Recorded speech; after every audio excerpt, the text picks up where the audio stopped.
সকাল থেকে রাজধানীতে মুষলধারে বৃষ্টি, তলিয়ে গেছে বেশিরভাগ সড়ক, অলিগলি, ভোগান্তিতে নগরবাসী।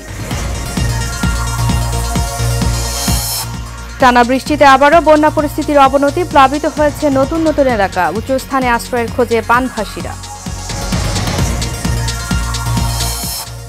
বৃষ্টি, বন্যা ও ব্লকেটের অজুহাতে লাগামহীন নিত্যপণ্যের বাজার, বেড়েছে পেঁয়াজ, মরিচ সহ সব ধরনের শাকসবজির দাম।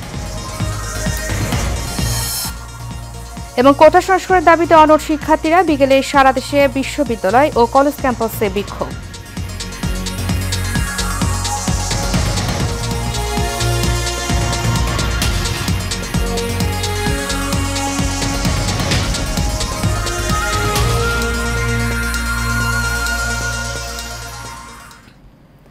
স্বাগত এশিয়ান নিউজে, আপনাদের সাথে আছি আমি উর্মি আক্তার। এতক্ষণ শুনছিলেন বিআরবি কেবল ইন্ডাস্ট্রিজ লিমিটেড সংবাদ শিরোনাম। এবারে চলে যাচ্ছি পুরো খবরে। বিরতিহীন বৃষ্টিতে তলিয়ে গেছে রাজধানী ঢাকার অলিগলি থেকে প্রধান সড়ক। এতে বেশিরভাগ এলাকাতেই দেখা দিয়েছে জলাবদ্ধতা। সপ্তাহে ছুটির দিনেও এ কারণে নগরীর গুরুত্বপূর্ণ ও ব্যস্ততম কিছু রাজপথে দেখা গেছে গাড়ির জটলা। ফলে ভোগান্তিতে পড়েছে নিম্ন আয়ের মানুষ। মুষলধারের বৃষ্টি আরও কয়েকদিন চলতে পারে বলে জানিয়েছে আবহাওয়া অফিস। আবির হোসেনের ক্যামেরায় কাউসার আহমেদের রিপোর্টে থাকছে বিস্তারিত। রাজধানীর একটি সড়কের চিত্র এটি, যেটির বেশিরভাগ অংশই তলিয়ে গেছে মুষলধারে বৃষ্টির কারণে। এমন চিত্র এখন ঢাকার প্রায় সবখানেই। এই কারণে পাড়ামহল্লার অলিগলি সহ প্রধান সড়কেও সৃষ্টি হয় জলাবদ্ধতার। কোনো কোনো জায়গা ডুবে যায় হাঁটু সমান পানিতে। কয়েক ঘন্টার টানা বৃষ্টিতে এই সড়কগুলো প্রায় চলাচলের অযোগ্য হয়ে যায়। রাস্তায় সিএনজি, মোটরসাইকেল, প্রাইভেট কার সহ অন্যান্য পরিবহনগুলোকে দাঁড়িয়ে থাকতে দেখা গেছে।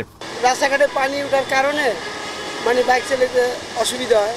আর দ্বিতীয় হইলো যে বৃষ্টির কারণে প্যাসেঞ্জার তো ভিজে ভিজে যাইতে চায় না। আমরা যদিও যাইতে চাই কিন্তু প্যাসেঞ্জার যাইতে, সেই ক্ষেত্রে আমাদের সমস্যা। বৃষ্টিতে পানি চুনি বাজিয়ে থাকে, আমরা গাড়ি চালাইতে পারি না, মালিকরা জমা বা কম নেয় না, এই সমস্যা। সব মিলিয়ে রাজধানীবাসীকে পোহাতে হয়েছে অবর্ণনীয় দুর্ভোগ। ছুটির দিন হয় অন্যান্য দিনের তুলনায় রাস্তায় মানুষজনও ছিল অনেক কম।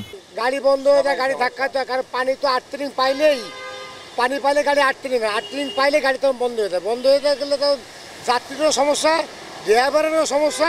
রাস্তাঘাটে পানি না বাঁধুক, এরা তো সকলেই চায়। রাস্তায় পানি জায়গায় জায়গায় পানি, এই জন্য বসে আছি, পানি লেগে চালান যেতেছে না। কি করা, মালিক তো এটা মানতেছে না, মালিক তো আর মানবো না। নিম্ন আয়ের মানুষেরা বলছেন এমন পরিস্থিতি অব্যাহত থাকলে না খেয়ে থাকতে হবে তাদের। কাউসার আহমেদ, এশিয়ান টেলিভিশন, ঢাকা। এদিকে টানা বৃষ্টিতে দেশের বন্যা পরিস্থিতির আরও অবনতি হয়েছে। পানি ঢুকে প্লাবিত হচ্ছে নতুন নতুন এলাকা। বন্যা দুর্গত অঞ্চলের মানুষ আশ্রয় নিয়েছেন বাঁধে ও আশ্রয় কেন্দ্রে। এসব এলাকায় দেখা দিয়েছে বিশুদ্ধ পানির সংকট। প্রতিনিধির পাঠানো তথ্য ছবিতে বিস্তারিত জানাচ্ছেন আরভি ইসলাম হিমু। বৃষ্টি আর উজানের ঢলে উত্তর ও মধ্যাঞ্চলের কয়েক জেলায় বন্যা পরিস্থিতির আরও অবনতি হয়েছে। অবর্ণীয় কষ্টে দিন কাটাচ্ছেন বানভাসী লাখো পরিবার। যমুনা নদীর পানি বৃদ্ধি অব্যাহত থাকায় জামালপুরে নতুন নতুন এলাকা প্লাবিত হয়েছে। দ্বিতীয় ধাপের পানি বৃদ্ধিতে যমুনা নদীর বাহাদুর বাঁধ পয়েন্টে গত ২৪ ঘন্টায় ৬ সেন্টিমিটার বেড়ে বিপদসীমার ৫৭ সেন্টিমিটার ওপর দিয়ে প্রবাহিত হচ্ছে। বাড়ি ঘর ছেড়ে অনেকেই আশ্রয় নিয়েছেন উঁচু জায়গা কিংবা আশ্রয় কেন্দ্রে। প্রত্যন্ত এলাকাগুলোতে ত্রাণ সহায়তা না পৌঁছানোর অভিযোগও রয়েছে। ছড়াচ্ছে চর্মরোগ সহ বিভিন্ন রোগবালাই। কুড়িগ্রামে ধরলা, দুধকুমার, তিস্তা নদীর পানি কমলেও এখনও ব্রহ্মপুত্র নদের পানি বিপদসীমার ওপর দিয়ে বইছে। জেলার ১৬টি নদ নদীর মধ্যে অবস্থিত ৪.৫ শতাধিক চরসহ প্রায় ১.৫ লাখ মানুষ বন্যায় অসহনীয়ভাবে দিন যাপন করছে। আমাদের এই বন্যায় বাড়ি ঘরে পানি এবং ৪-৫ বিঘা জমি পাট খায় গেছে। ঘরের মধ্যে অনেক পানি হয়েছে, খুব কষ্টতে আমরা চলে আসছি, বাদে তুলছি এসে হাঁস মুরগি সব ভেসে চলে গেছে। এদিকে উত্তরের কয়েক জেলাতেও প্লাবিত হয়েছে নতুন নতুন এলাকা। বাড়িঘর ও রাস্তাঘাট বানের জলে তলিয়ে থাকায় চরম ভোগান্তি পোহাতে হচ্ছে বাসিন্দাদের। দেখা দিয়েছে খাবার ও সুপেয় পানির সংকট। ভারী বৃষ্টির পর সিলেট, সুনামগঞ্জ, গাইবান্ধাতেও বেড়েছে নদ নদীর পানি। এতে ভোগান্তি বেড়েছে বানভাসীদের। রাস্তাঘাট ডুবে থাকায় স্থবির হয়ে পড়েছে জীবনযাত্রা। আরভি ইসলাম হিমু, এশিয়ান টেলিভিশন। বৈরী আবহাওয়া এবং পণ্যের দাম বৃদ্ধিতে ক্রেতা শূন্য প্রায় বেশিরভাগ বাজার। বৃষ্টি ও বন্যার অজুহাতে বাড়তি প্রায় সব পণ্যের দাম। পেঁয়াজ, কাঁচামরিচ সহ সব ধরনের সবজির দাম আরও এক দফা বেড়েছে। এদিকে বাড়তি দামে কিনতে হচ্ছে চাল, ডাল সহ নিত্যপণ্য। আবির হোসেনের ক্যামেরায় কাউসার আহমেদের রিপোর্টে থাকছে বিস্তারিত। বৃষ্টি ও বন্যার অজুহাতে লাগামহীন নিত্যপণ্যের বাজার। স্বস্তি ফিরছে না কিছুতেই। একটি পণ্যের দাম কমলে অন্যটির বাড়ে কয়েক গুণ। কাঁচা বাজারে এমনটাই অভিযোগ ভোক্তাদের। সপ্তাহের ব্যবধানে বেড়ে গেছে মাছ, মাংস, শাকসবজি সহ বিভিন্ন পণ্যের দাম।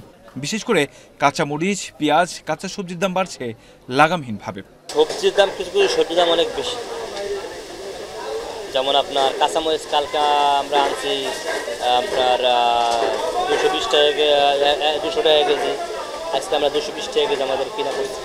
বাজার তো আসলে অনেক দাম চড়া, একদম সব কিছুর দামই বেশি। আমাদের সাধারণ পাবলিক যারা আছে তাদের জন্য অনেক কষ্ট করে। প্রত্যেক দিনে বাজারের দাম বাড়তে, এরকম করলে তো সাধারণ পাবলিকে চলতে পারবে না। বিক্রেতারা স্বীকার করছেন দাম বৃদ্ধির কথা, তবে ক্রেতা সংকটে ভুগছেন বলে জানান তারা। এই সপ্তাহে বলা হয়েছে 90 টাকা, 95 টাকা। কারণ তো বলতে পারি না, মাল মনের সংকট। সকাল থেকে বৃষ্টি, কাস্টমার তো বাজারে আসে না। বাজারে একদম পাকা বেচাই না, একবারে নাই বলে চলে। চাহিদা তো ভাই ওরকম একটা চাহিদা নাই, বৃষ্টি হলে কি কাস্টমার তো আসতেছে না। গত সপ্তাহ থেকে এই সপ্তাহে পেঁয়াজের দাম কেজিতে 20 টাকা বাড়ছে। গত সপ্তাহে পেঁয়াজ বিক্রি করছিলাম 90 টাকা কেজি, ঠিক আছে। পেঁয়াজটা শুধু বাড়ছে। আর আলু গত সপ্তাহে 60 টাকা বিক্রি করছি, এই সপ্তাহে 60 টাকা। আর রসুনটাও আগের দামই আছে, রসুন দাম বাড়েনি, আদার দামটা একটু বাড়ছে। এভাবে একের পর এক পণ্যের দাম বৃদ্ধি জনগণের মনে ক্ষোভের সৃষ্টি করছে। কাউসার আহমেদ, এশিয়ান টেলিভিশন, ঢাকা। দর্শক, বাজার পরিস্থিতির আরও খবর জানাতে সাভার থেকে আমাদের সাথে সরাসরি যোগ দিচ্ছেন সহকর্মী জহিরুল ইসলাম লিটন। লিটন, আমাকে শুনতে পাচ্ছেন? লিটন, বৃষ্টির প্রভাব বাজারে কতটা পড়েছে আমাদেরকে জানাবেন।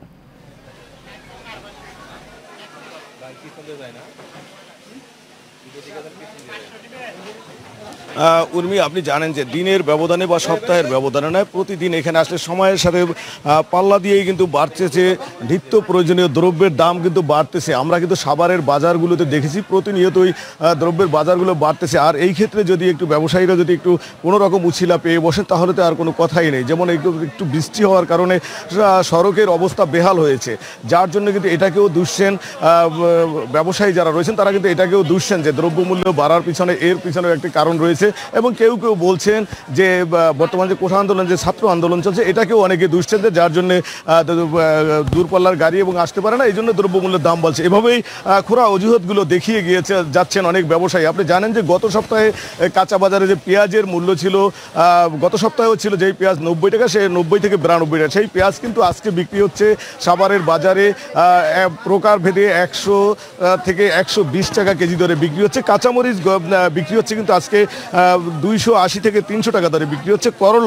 করলার দামও বেড়েছে। যেই করলা গত সপ্তাহে আমরা দেখেছি 100 টাকা বিক্রি হচ্ছে, সেই করলা কিন্তু আজকে বিক্রি হচ্ছে 120 টাকা কেজি দরে। কাঁকরোল বিক্রি হচ্ছে, যে কাঁকরোল ছিল 80 টাকা, সেটা বিক্রি হচ্ছে আজকে কিন্তু 100 টাকা। বেগুনও 60 টাকার বেগুন আজকে কিন্তু 80 টাকা কেজি দরে বিক্রি হচ্ছে। এভাবেই কিন্তু প্রতিটি পণ্যের দামই কিন্তু বাড়তেছে এবং বেড়েছে প্রকার ভেদে। মাছের দামও কিন্তু বেড়েছে, 20 থেকে 50 টাকা মাছের দামও বেড়েছে। আমরা একজন ক্রেতার সাথে কথা বলতে চাচ্ছি যে আপনি তো দেখছি অনেকক্ষণ পর্যন্ত অনেক কিছু দামাদামি করছেন, আমরা লক্ষ্য করেছি। কিছু কিনছেন তো আপনার কাছে কিছু ব্যাগও দেখি না, কিছু কিনছেন? আসলে বাজারে এসেছি, বাজারে যে অবস্থা ভাবতেই পারছি না যে কোনটা থেকে কোনটা নেব। একটু বড় মাছ নিতে এসেছি কিন্তু সেটা সামর্থ্যের বাইরে চলে গেছে। প্রতিনিয়তই মাছ, সবজি, তরকারির দাম যেভাবে বেড়ে চলেছে, এটা আমাদের জন্য আসলে অল্প আয়ের মানুষের জন্য এটা খুবই একটা কঠিন অবস্থা হিসাবে দাঁড়াইছে। যদি এভাবে লাগাতার বাড়তে থাকে আর আমাদের আয় যদি এই ব্যয়ের সাথে না বাড়তে থাকে, আমরা তো কোনো অবস্থাতে সামনে আর বাজার করে খাওয়ার অবস্থা থাকবে না। এখন আমি এসেছি বড় মাছ নিতে, কিন্তু সেই বড় মাছ আমি হয়তো বা এখন নিতে পারবো না, হয়তো ছোট মাছটাই নিতে হবে। তো পরিস্থিতি যেমনটি শুনছিলেন যে একজন ক্রেতা বলছিলেন যে তাদের যে আয়টি রয়েছে সেই আয়ের সাথে ব্যয়ের কোনো সামঞ্জস্য না থাকার কারণে কিন্তু তারা ইচ্ছা করলেও কিন্তু কোনো দামি মাছ বা একটু স্বাদের মাছ বা বাসায় যেটা খাবেন সেটা খেতে পারতেছেন না। তাই উর্মি, এই ছিল আমার কাছে সাভারের কাঁচা বাজার থেকে আজকের মতো সর্বশেষ তথ্য। উর্মি। লিটন, ধন্যবাদ আপনাকে। দর্শক, সাভার থেকে বাজার পরিস্থিতির খবর নিয়ে আমাদের সাথে যুক্ত ছিলেন আমাদের সহকর্মী লিটন। চলে যাচ্ছি পরবর্তী প্রসঙ্গে। এবারে থাকছে কোটা আন্দোলন প্রসঙ্গ। সরকারি চাকরিতে কোটা বৈষম্য নিরসনে এক দফা দাবি সহ সারা দেশে বাংলা ব্লকেটে হামলার প্রতিবাদে দেশের সব ক্যাম্পাসে বিক্ষোভ মিছিল ও সমাবেশ করবে বৈষম্য বিরোধী ছাত্র আন্দোলন। বিকেল 4:30টায় কর্মসূচি পালন করবে আন্দোলনকারী শিক্ষার্থীরা। গতকাল রাত 9:30টার দিকে শাহবাগ মোড় থেকে অবরোধ তুলে নেওয়ার আগে প্ল্যাটফর্মটির ব্রিফিং থেকে এই কর্মসূচি ঘোষণা করা হয়। বৈষম্য বিরোধী ছাত্র আন্দোলনের সমন্বয়ক শারজিন আলম বলেন, হাইকোর্ট পরিপত্রকে অবৈধ ঘোষণা করা মানে এতে ত্রুটি রয়েছে, সেটিকে আবারও অবৈধ ঘোষণা করা হতে পারে। সরকারি চাকরিতে সকল গ্রেডে কোটা সংস্কার করতে হবে। এদিকে কোটা সংস্কারের দাবিতে সড়ক মহাসড়কে অবস্থান নিলে শিক্ষার্থীদের বাধা দেয় পুলিশ। কুমিল্লায় টিয়ারশেল নিক্ষেপ ও লাঠিচার্জে কয়েকজন শিক্ষার্থী আহত হয়।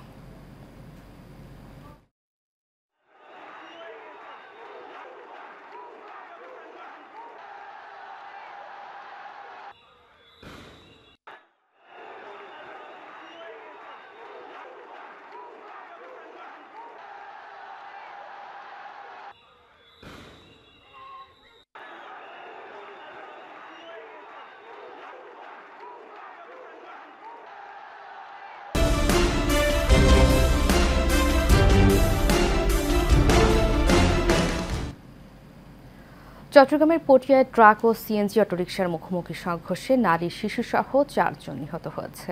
গতরাতে মহাসড়কের হাবিলাস দ্বীপ ইউনিয়নের চরকানাই মিলিটারি পুলের দক্ষিণ পাশের হক্কানি পেপার মিলের সামনে এই ঘটনা ঘটে। জানা যায়, বোয়ালখালীগামী বালু বোঝাই ট্রাকের সাথে পটিয়াগামী সিএনজি অটোরিকশার সাথে মুখোমুখি সংঘর্ষ হয়। এ সময় সিএনজি অটোরিকশাটিকে দুমড়ে মুচড়ে গেলেও ট্রাকের চালক পালিয়ে যায়। দুর্ঘটনায় নারী ও শিশুসহ সিএনজি অটোরিকশার চালক ঘটনাস্থলে মারা যায়। পটিয়া থানার অফিসার ইনচার্জ মোহাম্মদ জসিমউদ্দিন জানান, নিহতদের মধ্যে মা ছেলের মরদেহ পটিয়া উপজেলার স্বাস্থ্য কমপ্লেক্সে নিয়ে আসা হয়। কক্সবাজারে ভারী বৃষ্টিপাতে পাহাড় ধসে মাটি চাপা পড়ে 14 ঘন্টায় 4 জনের মৃত্যু হয়েছে। সর্বশেষ কক্সবাজার শহরের কলাতলী সৈকতপাড়া এলাকা থেকে এক স্কুল ছাত্রের মরদেহ উদ্ধার করা হয়েছে। বৃহস্পতিবার সকালে শহরের 6 এবং 7 নম্বর সড়কে পৃথক পাহাড় ধসের ঘটনায় 2 জন এবং ঝিলংজায় 1 জনের মৃত্যু হয় পাহাড় ধসে। কক্সবাজার ফায়ার সার্ভিসের সিনিয়র স্টেশন অফিসার দোলন আচার্য বলেন, পাহাড় ধসে লামিয়া নামের একজনকে জীবিত উদ্ধার করা হয়েছে। মিম নামের আরেকজনকে প্রায় 3 ঘন্টা উদ্ধার কার্যক্রম চালিয়ে মৃত উদ্ধার করা হয়েছে।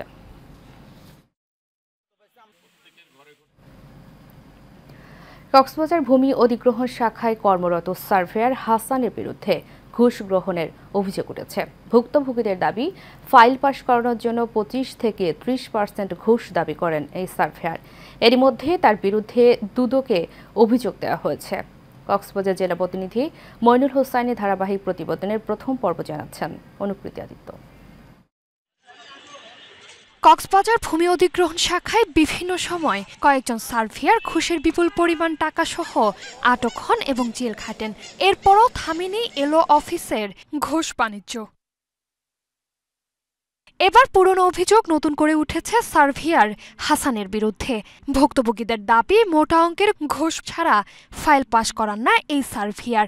এছাড়া দুর্ব্যবহার ও বেপরোয়া আচরণ চলে হরহামেশাই। আমার ফাইল 1 বছর ফাইনে সার্ভেয়ার হাসান 25% টাকা চাইছি। 22% এবং 20% দিয়ে আমি পুরাতন টাকাগুলি উত্তোলন করছি। আমার আর নতুন কিছু টাকা আছে, ওই টাকাটা যখন উত্তোলন করতে চেয়েছি তখন আমার থেকে 30-35% চেয়েছে হাসান ভাই। আগে আর 15-20% দিয়ে টিয়া তুললি, এখন সার্ভেয়ার হাসানে 35% টিয়া স্যার। সার্ভেয়ার হাসানের কাছে এসব জানতে চাইলে তিনি কিছু না বলে চলে যায়। সচেতন মহলের দাবি, সংশ্লিষ্ট কর্তৃপক্ষের গাফিলতিতেই বন্ধ হচ্ছে না দুর্নীতি। এই ব্যর্থতার জন্য সংশ্লিষ্ট যে প্রতিষ্ঠানটি রয়েছে, জেলা প্রশাসনের কার্যালয়ে যে দায়িত্বশীল কর্মকর্তারা রয়েছেন, তারাও কিন্তু আমি মনে করি এই ব্যর্থতার জন্য দায়ী। এদিকে সার্ভিয়ার হাসানের বিরুদ্ধে এরই মধ্যে দুদকে অভিযোগ দায়ের করা হয়েছে। Anukriti Aditya, Asian television.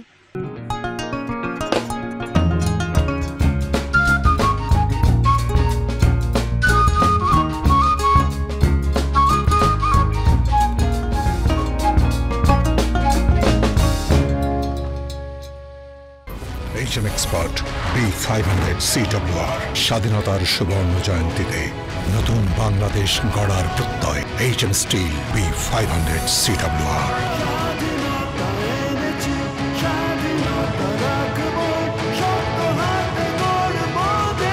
HM Steel। বহুল প্রতীক্ষিত চট্টগ্রাম সিটি কর্পোরেশনের তত্ত্বাবধানে নির্মিত নগরীর ফয়লাতলী কিচেন মার্কেট উদ্বোধন করেছেন চট্টগ্রাম সিটি মেয়র বীর মুক্তিযোদ্ধা মোহাম্মদ রেজাউল করিম চৌধুরী। উদ্বোধনকালে প্রধান অতিথির বক্তব্যে মেয়র বলেন, ঐতিহ্যবাহী ফয়লাতলী বাজারকে চট্টগ্রাম সিটি কর্পোরেশনের আধুনিক কিচেন মার্কেটে রূপান্তর করেছে। এই মার্কেটের কারণে নাগরিকরা যেমন প্রতিযোগিতামূলক মূল্যে ভালো পণ্য কিনতে পারবেন, তেমনি কয়েকশো ব্যবসায়ীর কর্মসংস্থান হবে। চষকের আর্থিক সক্ষমতা বাড়াতে এই আয়বর্ধক প্রকল্পটি ভূমিকা রাখবে বলে মন্তব্য করেন তিনি।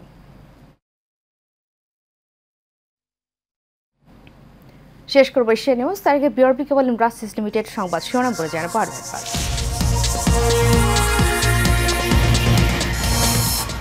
সকাল থেকে রাজধানীতে মুষলধারে বৃষ্টি, তলিয়ে গেছে বেশিরভাগ সড়ক অলিগলি, ভোগান্তিতে নগরবাসী। টানা বৃষ্টিতে আবারও বন্যা পরিস্থিতির অবনতি, প্লাবিত হয়েছে নতুন নতুন এলাকা, উঁচু স্থানে আশ্রয়ের খোঁজে বানভাসীরা। বৃষ্টি, বন্যা ও ব্লকেটের অজুহাতে লাগামহীন নিত্যপণ্যের বাজার, বেড়েছে পেঁয়াজ মরিচ সহ সব ধরনের শাকসবজির দাম। এবং কোটা সংস্কারের দাবিতে অনড় শিক্ষার্থীরা, বিকেলে সারা দেশে বিশ্ববিদ্যালয় ও কলেজ ক্যাম্পাসে বিক্ষোভ।